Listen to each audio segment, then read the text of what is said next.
नमस्कार विद्यार्थी मित्रांनो, इन्फिनिटी इंजिनिअरिंग अकॅडमीच्या यूट्यूब चॅनलवरती मी प्रमोद देशकरी आपणा सर्वांचं स्वागत करतो.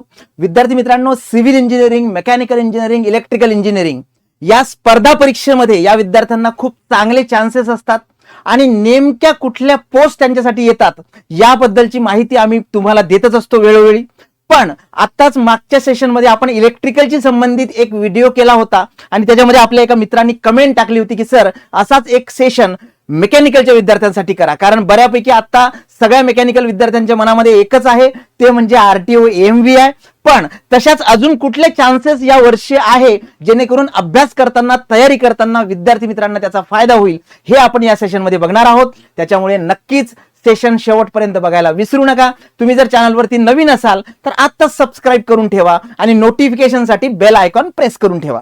ओके, तर चला सुरू करूया. 2026 मध्ये मेकॅनिकल इंजिनिअरिंगसाठी कुठल्या कुठल्या संधी असणार आहे, याला आपण सुवर्ण संधीच म्हणूया, कारण बऱ्याच दिवसानंतर या पर्टिक्युलर जागा ह्या 2026 मध्ये येणार आहेत. विद्यार्थी मित्रांनो, मेकॅनिकल इंजिनिअरिंग जरी इथे म्हटलेलं असेल तरीही जाहिरातीमध्ये मेकॅनिकल इंजिनिअरिंग आणि इक्विव्हॅलेंट किंवा समतुल्य असा शब्द वापरला जातो आणि त्याच्यामुळे काय होतं की तुमच्या मेकॅनिकलशी असोसिएट किंवा इक्विव्हॅलेंट जे काही ब्रँचेस आहेत, प्रोडक्शन असेल, ऑटोमोबाईल असेल किंवा अजून कुठल्या एक्झाम्स साठी असेल किंवा ब्रँचेस असतील, तर ते जे आहेत ते विद्यार्थी सुद्धा इथे पात्र आहेत. आणि आपण जे डिस्कस करणार आहोत तर आगामी काळामध्ये येणाऱ्या ज्या काही स्पर्धा परीक्षा आहेत त्याच्यामध्ये डिप्लोमा विद्यार्थ्यांसाठी सुद्धा आणि मेकॅनिकल इंजिनिअरिंगच्या विद्यार्थ्यांसाठी सुद्धा ह्या जागा असणार आहेत. कुठल्या जागा, कुठल्या विभागाच्या आणि साधारणतः कधी येऊ शकतात हे आपण या सेशनमध्ये सांगणार आहोत. चला सुरू करूया विद्यार्थी मित्रांनो. तत्पूर्वी महत्वाचं आपल्याला माहिती आहे की आता जास्तीत जास्त विद्यार्थी जे आहेत त्यांचा फोकस आहे आरटीओ एएमव्हीआय या पदासाठी आणि खूप नामी संधी आलेली आहे. 461 जागांचं मागणी पत्र आयोगाला ऑलरेडी पोहोचलेलं आहे आणि गट क ची जाहिरात जेव्हा येईल त्या जाहिरातीमध्ये हे 461 जागांची पदभरती हे असणार म्हणजे 100% असणार. त्याच्यामुळे त्याची तयारी सुरू करा तुम्ही आपल्या आरटीओ फॅक्टरी बॅच पासनं. याच्यामध्ये विद्यार्थी मित्रांनो तुम्ही ऑनलाईन बॅच घेऊ शकता, ऑफलाईन बॅच सुद्धा घेऊ शकता.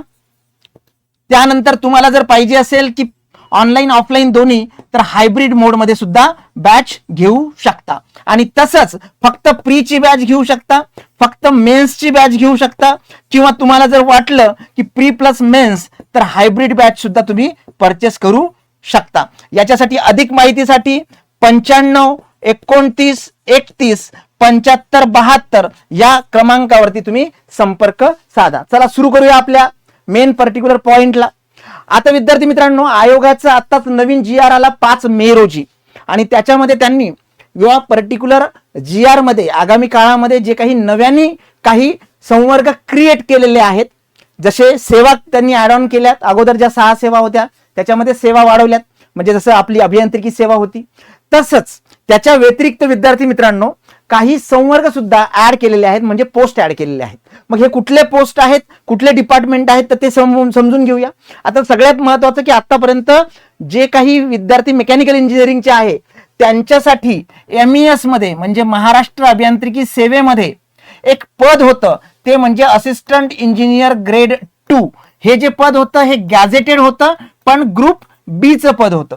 बरोबर आहे. तर हे विद्यमान पद आहे, म्हणजे आता जे अवेलेबल आहे हे पद आहे. आणि हे कुठल्या डिपार्टमेंट मध्ये होतं तर वॉटर रिसोर्स डिपार्टमेंट मध्ये. तर विद्यमान पदामध्ये हे पद ऑलरेडी ऍज इट इज आहे, A2 म्हणतात त्याला. बरोबर आहे.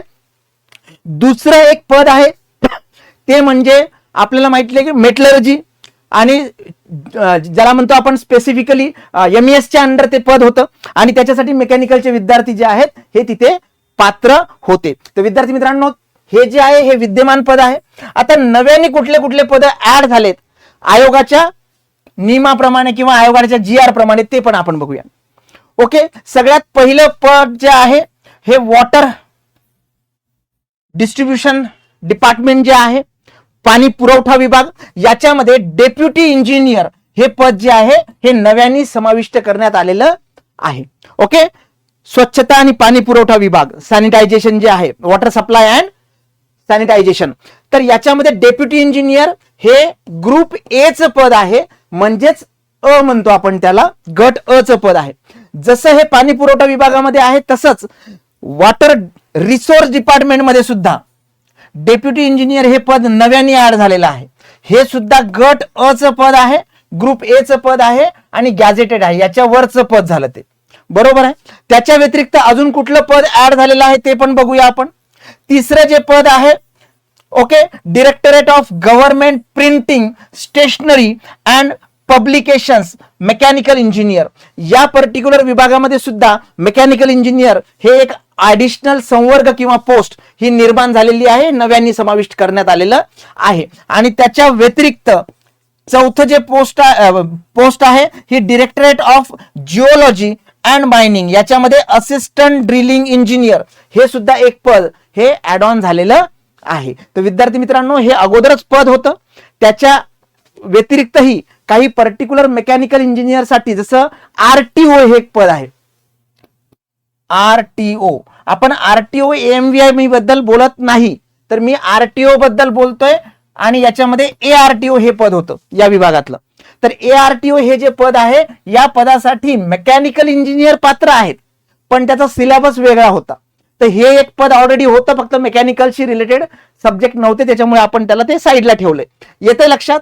आता याच्यामध्ये जर आपण हे सगळे पद बघितले तर कुठल्या कुठल्या विभागामध्ये कुठली कॅटेगरी आणि नेमकी ती श्रेणी कुठली हे पण आपल्या त्या जी आर नुसार आपल्याला बघायला मिळेल. ओके. तर एमईएस च्या अंडर, जसं मी आता सांगितलं की हे एमईएस आहे, एमईएस च्या अंडर कुठले पद आहेत, डेप्युटी इंजिनियर जे पद आहेत हे एमईएस च्या अंडरचे आहेत. येते लक्षात. मग आता याच्यामध्ये जर बघायचं झालं तर आता प्रेझेंट मध्ये म्हणजे विद्यमान मध्ये वॉटर रिसोर्स डिपार्टमेंट WRD मध्ये एक पर्टिक्युलर पद आहे मेकॅनिकल इंजिनियर. ते ग्रुप बी चं गॅझेटेड पद आहे आणि त्या पदाचं नाव आताच मी तुम्हाला सांगितलं AE2. ओके. ते हे पद आहे. हे ऍडिशनल होतं, पण इथं परत एकदा सांगण्याचा तात्पर्य हे की हा GR आहे, शासनातर्फे आलेला GR आहे, ऑथेंटिक डॉक्युमेंट आहे. त्याच्यात मी हायलाइट करून दाखवतोय की मेकॅनिकल वाल्यांना काय संधी आहे. दुसरी महत्वाची गोष्ट की इथे हे जे AE2 पद आहे याच्यामध्ये जे काही पर्टिक्युलर अगोदर सेवा नियम होते, रिक्रुटमेंट रूल्स होते, RR, त्याच्यामध्ये काही बदल झालाय का? तर नाही. नो चेंजेस इन RR, म्हणजे सेवा नियम बदललेले नाही, हे पण मला सांगायचं आहे. तर हे एक चान्स ऑलरेडी होताच आणि तो कंटिन्यू राहणार. आता दुसरं पद बघा. दुसरं जे पद आहे ते पद नव्याने समाविष्ट केलेलं आहे, म्हणजे ऍडिशन झालेली आहे. कुठल्या विभागामध्ये झालेली आहे? तर उद्योग, ऊर्जा, कामगार व खनिकर्म विभाग. आपल्याला माहिती आहे एनर्जी, एनर्जी अँड लेबर हे जे डिपार्टमेंट आहे याच्यामध्ये ग्रुप बी राजपत्रित, ग्रुप बी गॅझेटेड हे जे आहे याच्यामध्ये पद आहे मेकॅनिकल साठी. आणि ते पद कुठलं आहे? तर तुमचं यांत्रिकी अभियंता म्हणजे मेकॅनिकल इंजिनियर. या पदाचं नाव आहे मेकॅनिकल इंजिनियर. याच्यासाठी कोण विद्यार्थी अगोदर पात्र होते? तर अगोदर डिप्लोमा इन मेकॅनिकल इंजिनियर आणि 3 वर्षाचा एक्सपिरियन्स होता. आता हा एक्सपिरियन्स काढून टाकण्यात आलेला आहे आणि नव्याने नामांकन झालेलं हे जे आहे याच्यामध्ये मेकॅनिकल इंजिनियरला तुम्हाला चान्स आहे आणि कुठलाही एक्सपिरियन्स लागत नाही. हे सुद्धा एमईएस च्या अंडर होणार आहे. ओके. त्यानंतर विद्यार्थी मित्रांनो, नेक्स्ट जे आहे नव्याने समाविष्ट करण्यात आलेलं परत त्याच डिपार्टमेंटला. कुठलं डिपार्टमेंट होतं तुमचं? उद्योग, ऊर्जा आणि कामगार खनिकर्म विभाग. याच्यामध्ये या स्पेसिफिक पर्टिक्युलर पार्टला ग्रुप बी चं हे पद आहे आणि हे राजपत्रित म्हणजे गॅझेटेड पद आहे आणि पदाचं नाव आहे असिस्टंट ड्रिलिंग इंजिनियर, सहाय्यक आवेदक अभियंता. ओके. अगोदर याच्यासाठी 3 ते 5 वर्षाचा अनुभव होता, तो आता त्यांनी काढून टाकलेला आहे. कुठलाही अनुभव, कुठली स्किल लागत नाही. आणि जे विद्यार्थी BE BTech असेल कशामध्ये? Bachelor degree in mining, mechanical, automobile or any equivalent, ते सगळे विद्यार्थी ते पात्र आहेत. हे नव्याने समाविष्ट झालेलं कुठलं पद आहे? Assistant drilling engineer. हे सुद्धा भविष्यामध्ये लवकरच जाहिरातीमध्ये ऍड ऑन होईल. तर हे नव्याने समाविष्ट केलेलं मेकॅनिकलच्या इंजिनिअरिंगसाठी. त्यानंतर नव्याने समाविष्ट केलेलं अजून WRD डिपार्टमेंट मधलं पद. आताच मी तुम्हाला सांगितलं WRD मध्ये अगोदर AE2 ऍज इट इज होतच आणि ते कंटिन्यू राहणार आहे. पण दुसरं जे पद आहे, हे जे पद होतं हे ग्रुप बी चं होतं पण गॅझेटेड होतं. तर आता ग्रुप ए चं पद याच्यामध्ये ऍड झालेलं आहे गॅझेटेड, आणि त्या पदाचं नाव काय सांगितलं मी तुम्हाला, deputy engineer mechanical. Deputy engineer mechanical याच्यासाठी अगोदर एक्सपिरियन्स होता. आता इथे मेकॅनिकल डिग्री जरी असेल तुमची तरी चालते, त्याच्यामध्ये कुठलाही एक्सपिरियन्स लागत नाही. हे जे आहे हे नव्याने समाविष्ट केलेलं पद आहे डेप्युटी इंजिनियर मेकॅनिकलचं. ग्रुप ए चं पद आहे, म्हणजे गॅझेटेड ग्रुप ए. ओके. त्यानंतर अजून नव्याने समाविष्ट केलेलं आणि मेकॅनिकल विद्यार्थी पात्र असलेलं अजून एक पर्टिक्युलर पद आहे. कुठल्या पर्टिक्युलर डिपार्टमेंटमध्ये, तर पाणी पुरवठा आणि स्वच्छता विभाग, वॉटर सप्लाय अँड सॅनिटायझेशन या डिपार्टमेंटमध्ये एक पर्टिक्युलर पद आहे, आणि हे सुद्धा ग्रुप ए चं पद आहे. ग्रुप ए चं पद आहे गॅझेटेडचं, आणि या पदाचं नाव आहे deputy engineer mechanical. Deputy engineer mechanical याच्यामध्ये सुद्धा अगोदर एकतर आयदर तुमचे काही रिलेव्हंट तुम्हाला क्वालिफिकेशन लागत होतं, हे इथे जुनं दिलेलं आहे. 3 वर्षाचा एक्सपिरियन्स लागत होता त्या पर्टिक्युलर डिपार्टमेंटचा.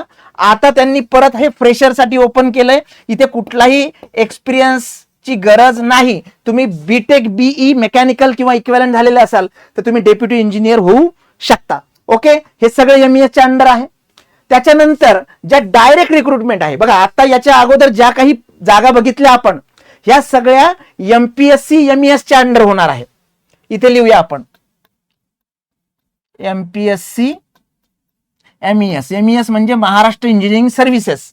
जसं सिव्हिल मध्ये AEE, AE1 हे ग्रुप ए ची पोस्ट आणि AE2 हे ग्रुप बी ची पोस्ट असते, तसं MES मध्ये आता मेकॅनिकल साठी ग्रुप ए ची पोस्टचं नाव काय आहे, डेप्युटी इंजिनियर मेकॅनिकल, आणि ग्रुप बी ची पोस्ट आहे मग आपण सांगितलं ऍज इट इज AE2, आणि काही पोस्ट या नव्याने ऍड झालेल्या आहेत जसं ड्रिलिंग इंजिनियर.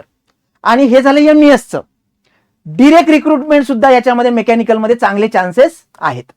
सरळ सेवा भरती, मग सरळ सेवा भरतीमध्ये कुठले कुठले आहेत ते पण बघूया. सरळ सेवा भरतीमध्ये आपल्याला माहिती आहे की जी सगळ्यात महत्वाची पोस्ट आहे ती आहे कनिष्ठ अभियंता म्हणजे ज्युनियर इंजिनियर. ज्युनियर इंजिनियर ही नॉन गॅझेटेड पोस्ट आहे. ओके, अराजपत्रित पोस्ट आहे.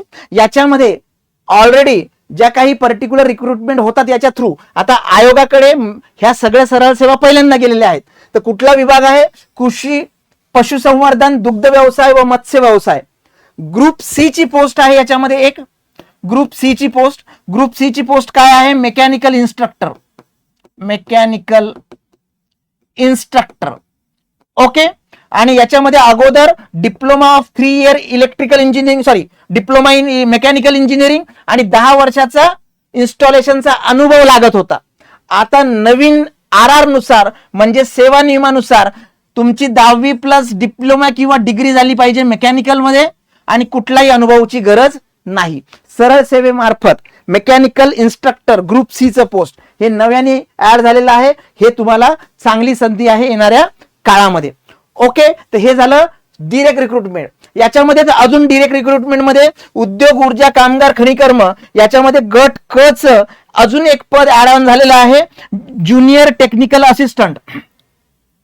ज्युनियर टेक्निकल असिस्टंट हे मेकॅनिकलशी रिलेटेड पद आहे. कनिष्ठ तांत्रिक सहाय्यक याच्यामध्ये अगोदर मेकॅनिकल इंजिनियर आणि त्याच्याशी रिलेटेड तुम्हाला काही पर्टिक्युलर एक्सपिरियन्स पाहिजे होता. आता तिथे डिग्री किंवा डिप्लोमा तुमचा मेकॅनिकल मध्ये झालेला असेल, डिप्लोमा इन मेकॅनिकल इंजिनिअरिंग किंवा डिग्री BE BTech हे जर मेकॅनिकल मध्ये झालं असेल आणि तुम्हाला कुठला अनुभव जरी नसेल तरी चालेल, तर तुम्हाला हे ऍड ऑन पद झालेलं आहे. हे आहे उद्योग, ऊर्जा, कामगार, खनिकर्म मध्ये. अजून एक पद याच्यामध्ये ऍड झालेलं आहे आणि ते पद आहे परत त्याच डिपार्टमेंटशी रिलेटेड, आणि हे ग्रुप बी चं पद आहे. ग्रुप बी. आता ग्रुप बी आणि त्याच्यामध्येही नॉन गॅझेटेड. बरोबर, बघा ग्रुप ए असतं जे गॅझेटेड पोस्ट असते. ग्रुप बी हा एक प्रकार आहे ज्याच्यामध्ये गॅझेटेड पण काही पोस्ट असतात आणि ग्रुप बीच्याच काही पोस्ट ह्या नॉन गॅझेटेड पण असतात. गॅझेटेड नॉन गॅझेटेड काय भानगड आहे त्याच्याबद्दल एक वेगळा व्हिडिओ आपण केलेला आहे, तुम्ही बघून घ्याल. तर या डिपार्टमेंटमध्ये वर्कशॉप सुप्रिडंट हे एक जे पद आहे, म्हणजे आपल्या इंजिनिअरिंगला एक पद असायचं बघा वर्कशॉप सुप्रिडंट, बरोबर आहे. तो ते त्या टिनाच्या शेडमध्ये बसलेले असायचे आणि तिकडे सगळे वेगवेगळे तुमचे कार्यशाळा असायच्या. मग त्याच्यामध्ये स्मिती शॉप असेल किंवा बाकीचे असेल. तर वर्कशॉप सुप्रिडंट, कर्मशाळा अधीक्षक हे ग्रुप बी चं पद आहे. अगोदर याला 5 वर्षाचा अनुभव लागत होता. आता तुमचा डिप्लोमा किंवा डिग्री मेकॅनिकल ऑटोमोबाईल जर झाला असेल तरी चालेल, एक्सपिरियन्स लागत नाही. तर हे एक पद ऍड झालेलं आहे याच्यामध्ये. त्यानंतर अजून जे पद आहे बघा, कौशल्य विकास, रोजगार, उद्योजकता व नाविन्यता विभाग. विभागाची नावं लक्षात ठेवा, वेगळी आहेत. गट क ग्रुप सी साठीच याच्यामध्ये एक पर्टिक्युलर पोस्ट आलेली आहे, ते म्हणजे मॅथमॅटिक्स कम ड्रॉइंग इन्स्ट्रक्टर. हे सुद्धा मेकॅनिकलशी रिलेटेड आहे. अगोदर याच्यामध्ये एक्सपिरियन्स लागत होता, आता मात्र डिप्लोमा किंवा डिग्री मेकॅनिकल झालेली असेल तर तुम्ही त्याच्यासाठी पात्र आहात. ग्रुप सी चं पद आहे mathematics cum driving we can say that instructor. येते लक्षात. त्यानंतर डायरेक्ट रिक्रुटमेंट मध्येच अजून कुठलं पद आहे बघा, जलसंपदा विभाग, वॉटर रिसोर्स डिपार्टमेंट. आणि याच्यामध्ये ग्रुप बी च ज्युनियर इंजिनियर. आता हे पद ऑलरेडी होतं आणि ते फक्त TCS किंवा IBPS घेत होतं. आता ते आयोगाकडे गेले आणि अगोदर या पर्टिक्युलर पदाला ज्युनियर इंजिनियर मेकॅनिकल याच्यामध्ये स्पेसिफिक जे काही पर्टिक्युलर स्ट्रीम होत्या इलिजिबिलिटीच्या त्या ऍज इट इज ठेवण्यात आलेल्या आहे. डिप्लोमा किंवा डिग्री मेकॅनिकल ऑटोमोबाईल प्रोडक्शन जर असेल तर तुम्ही त्याच्यासाठी पात्र आहात. त्याच्या व्यतिरिक्त बघा, पाणी पुरवठा व स्वच्छता विभाग.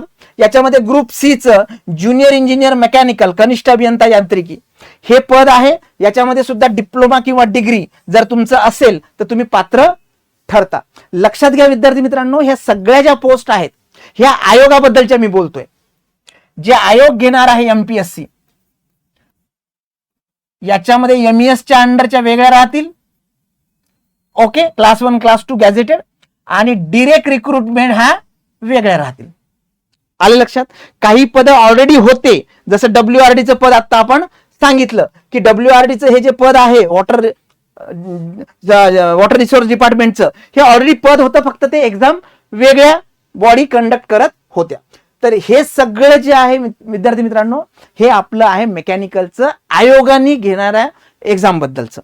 याच्या व्यतिरिक्तही वेगवेगळ्या म्युनिसिपल कॉर्पोरेशन, वेगवेगळ्या नगर परिषदा आणि बऱ्याचदा काही पर्टिक्युलर सेक्शन्स मध्ये तुमच्या मेकॅनिकल इंजिनियरला खूप गोल्डन अपॉर्च्युनिटी आहे.